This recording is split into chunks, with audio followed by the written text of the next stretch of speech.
Hello everyone, it's Shane Kanto, your Wasteland reviewer, and I'm here to review Top Gun Maverick. And this is the long-awaited sequel to the original Top Gun, which was such a big success in the 1980s, and one of the first big films for Tom Cruise.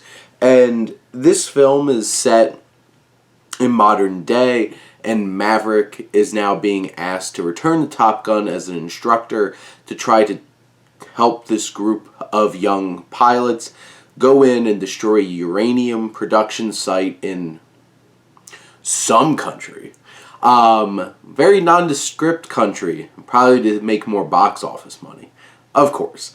Probably looks like Russia or China.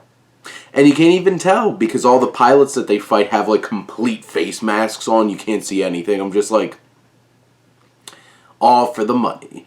That was kind of like obviously distracting, but getting back to the general points of this film, one of these pilots is Rooster, who is Goose's son from the original Top Gun, and there's some baggage there. They have a strained relationship, and Maverick's trying to show his worth still because basically Iceman, who's an admiral, is the only one who really has his back.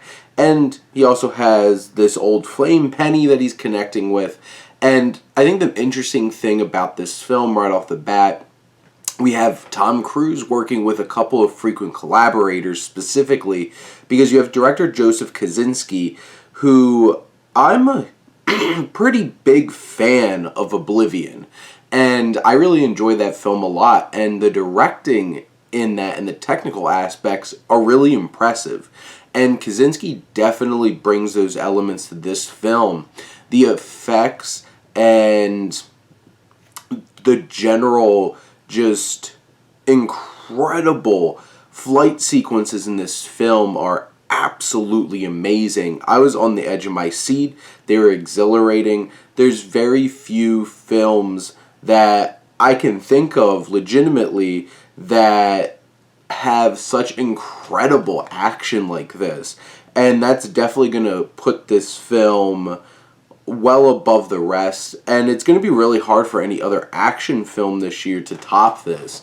And just the pure exhilaration and like how they got the shots, with so many of the camera shots being like on the side of the planes and you feeling like you're in it.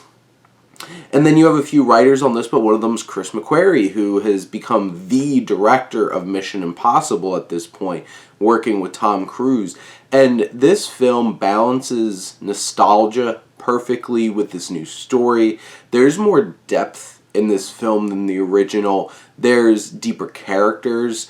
You really get a feel for each of the young pilots, but really, especially Maverick has such a great arc in this film, and his interactions with all the other characters feel so genuine and fruitful.